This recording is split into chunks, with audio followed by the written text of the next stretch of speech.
श्री हनुमान जी महाराज के पास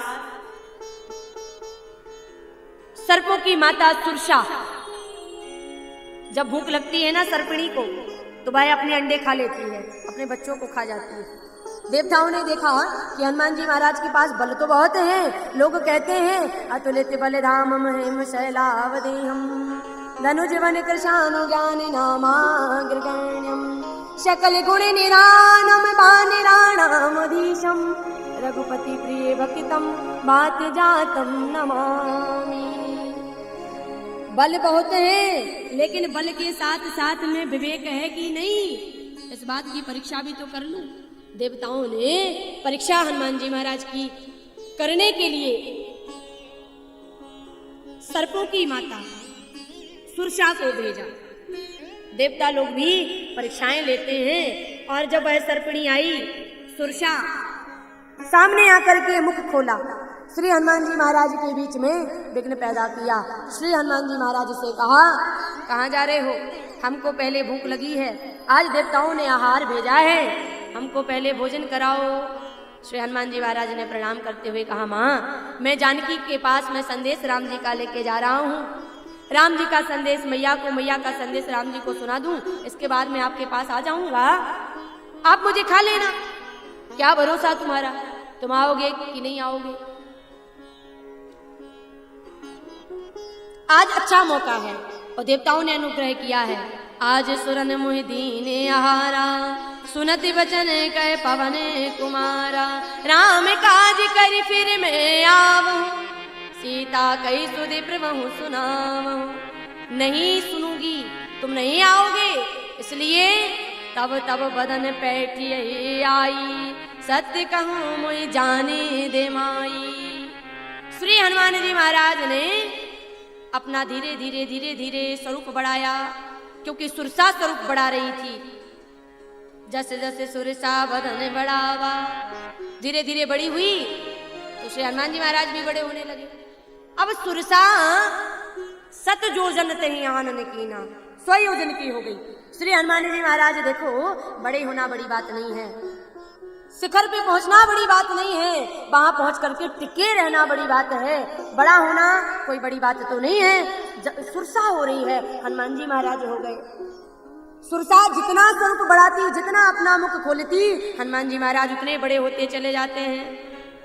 सुरसा बड़ा होना जानती हैं, लेकिन हनुमान जी महाराज बड़े होने के साथ साथ छोटा होना भी जानते हैं।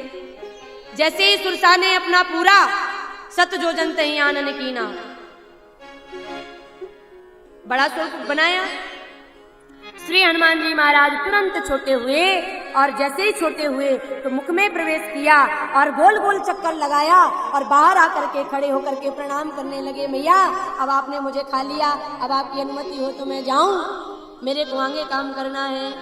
सुरसा बड़ी प्रसन्न हुई और सुरसा जान गई हनुमान जी महाराज में विवेक तो है, बल बुद्धि भी है, और ये राम जी के कार्य करने में पूर्ण रूप से शक्ति सामर्थ्यशाली हैं। देवताओं को कहा, और माता ने सुरसा ने स्वयं आशीर्वाद दिया, राम काज सब करे हो तुम बल बुद्धि निधान आशीष दे गई सो हर्ष चले ओ हनुमान। देखो, जब आप अच्छा कार्य करेंगे, निस्वार्थ भाव से करेंगे, तो फिर प्रकृति आपको हर पल हर क्षण आशीष देना प्रारंभ कर देती है। जो देखो खाने के लिए आई थी, जो बाधा उत्पन्न करने आई थी, जो परीक्षा लेने आई थी, आज वह आशीर्वाद देती है, हनुमान तुम्हें राम कार्य में सफलता प्राप्त हो और तुम राम कार्य के लिए ही बने हो। देवताओं ने भी आशीर्वाद दिया। आज श्री हनुमान जी महाराज लंका में पहुंचे, और जब लंका में पहुंचे तो सबसे पहले जहां वह जो लंकिनी है पहरेदारी कर रही है, उसको स्वप्न में ब्रह्मा ने कहा था कि रावण की लंका में एक छोटा सा बानर आएगा और वो साधारण नहीं होगा, और उसने जब तुमको मुष्टिका का प्रहार वो करेगा, रक्त निकलेगा, जान लेना कि अब रावण के बुरे दिन शुरू हो गए हैं। अब जानकी को लेने के लिए राम जी आएंगे, राम रावण का युद्ध होगा। और वह स्वप्न में देखा करती लंकिनी आज पहरेदारी कर रही थी। श्री हनुमान जी महाराज ने जैसे ही प्रवेश किया तो मशक रूप धारण किया। लंकिनी ने कहा कि चोरों की भांति आ रहे हो और चोरी करने के लिए आ रहे हो। श्री हनुमान जी महाराज ने कहा सबसे बड़ा चोर तो तुम्हारे लंका में बैठा है, मेरी माँ जानकी का हरण किया है। अब माँ को मसक समान रूप कभी धरी, तो लंक कहे चले सुमर नर हरि नाम लंकनी एक निश्चरी, सो कहे चले से मोह निंदरी।